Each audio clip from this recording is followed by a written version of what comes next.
কথায় আছে না, যার চরিত্র খারাপ তার ঘরে সুন্দরী পড়ে থাকলেও তার চোখ কিন্তু সেই কাজের মেয়ের দিকেই যায়। মেয়েদের চেহারা সুন্দর হওয়ার থেকে তাদের অধিক সুন্দর হওয়ার দরকার তার কপালটা।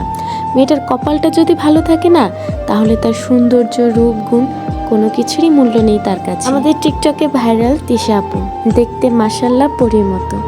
তাদের 2টা সন্তানও আছে। তারা আরো মিষ্টি এবং আরো সুন্দর দেখতে। ছেড়ে যাওয়ার জন্য কতই না অজুহাত থাকে শখের মানুষের। কখনো অজুহাত মেয়ে অসুন্দর, কখনো অজুহাত মেয়েটা মা হতে পারবে না, কখনো অজুহাত মেয়ের বাবার টাকা নাই, মেয়ের জামাইকে বিপদে পড়লে সাহায্য করতে পারবে না। কিন্তু এই মেয়েটার মধ্যে কি কমতি ছিল?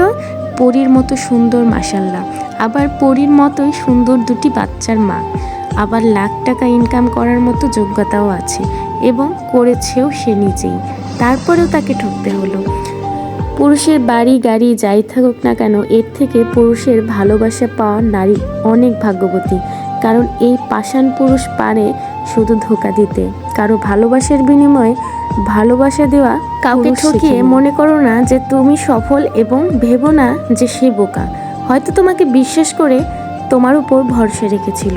যদি কাউকে কখনো ঠকিয়ে নিজেকে বড় মনে করো, তাহলে সেটা তোমার জীবনের সবচেয়ে বড় ভুল। যে একবার ঠকানোর চেষ্টা করে, ভেবে নিও সে বারবার ঠকাতে পারে।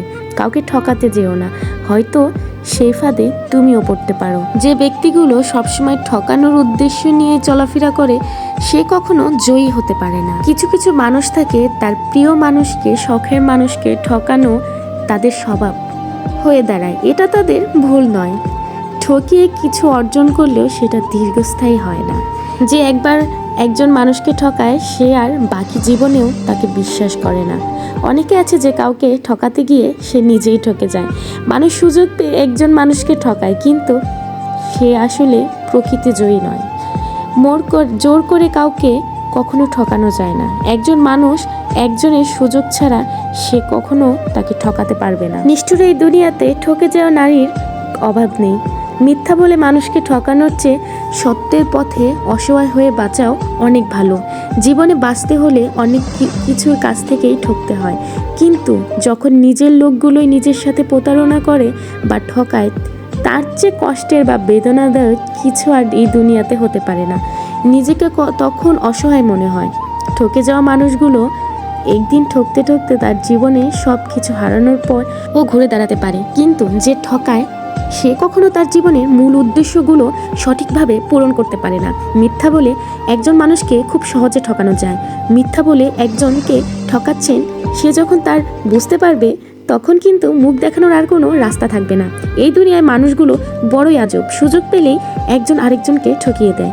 বর্তমান মানুষগুলো এমন হয়ে গিয়েছে যে সুযোগ পেলেই কাছের মানুষগুলোকে ঠকাতে দ্বিধাবোধ করে না। বর্তমান সময়ের মানুষগুলো বড়ই আজব, তারা কখনো কি করে ফেলে তা নিজেরাও বুঝতে পারে না। তাই বর্তমান যুগে বাঁচতে হলে খুব হিসেব করে চলতে হবে।